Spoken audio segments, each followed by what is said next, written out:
Forecasters say it's not a matter of if, but when a hurricane will make landfall in Florida.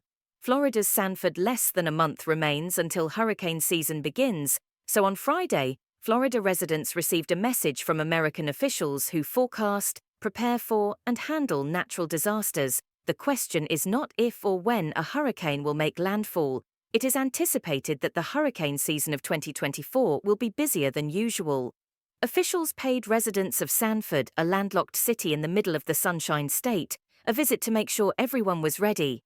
The officials warned the locals that even if they don't live near the coast, they should still prepare an emergency plan that includes a supply kit and be aware of the potential risks hurricanes pose to their property, such as flooding.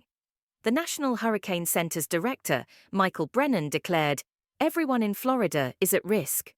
Wind gusts of 114 kph, or just shy of hurricane force, were recorded early on Friday in Tallahassee, the state capital, where broken metal and other debris from damaged buildings littered parts of the city. As if to punctuate Florida's susceptibility to damaging weather, 2 Hurricane Hunter planes, which are utilized in the risky practice of flying into storms to collect information about their intensity and direction, were brought along by Sanford officials.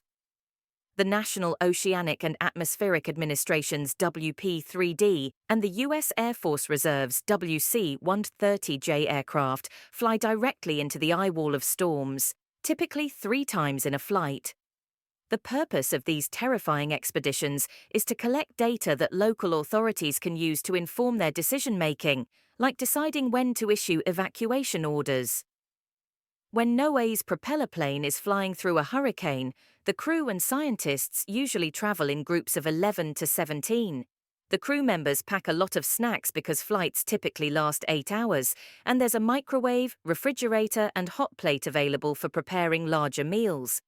Despite the fact that the rides can be extremely choppy, William Weisinger, a NOAA flight engineer with 12 missions through hurricanes, said that occasionally they aren't as turbulent as anticipated, and crew members are unaware that they are already in the eye of a hurricane. "I liken it to riding an old wooden roller coaster during the worst of times," said Weisinger. The Atlantic and Gulf season, which runs from June 1st to November 30th, is expected to produce more storms than the average of 7 tropical storms and 7 hurricanes per year, with 3 of the storms expected to be major, according to the National Hurricane Center. Not every hurricane reaches land. According to David Sharp, chief meteorologist at the National Weather Service in Melbourne, Florida, Floridians would be wise to remember 20 years ago when 4 hurricanes made landfall consecutively in just a matter of weeks, crisscrossing the state and carving paths of disaster. Many remember the ravages of the hurricanes Charlie, Francis, Ivan, and Jean, blue tarps and pink insulation everywhere, along with displaced lives, Sharp stated. Scars upon the land, but also scars upon the psyche of our people.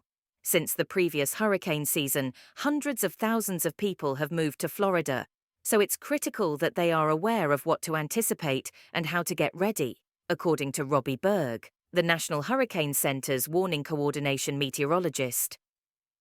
Talk to your neighbors, Berg advised. A lot of people in Florida have experienced these storms, and they can help you through a storm if you've never been through one before.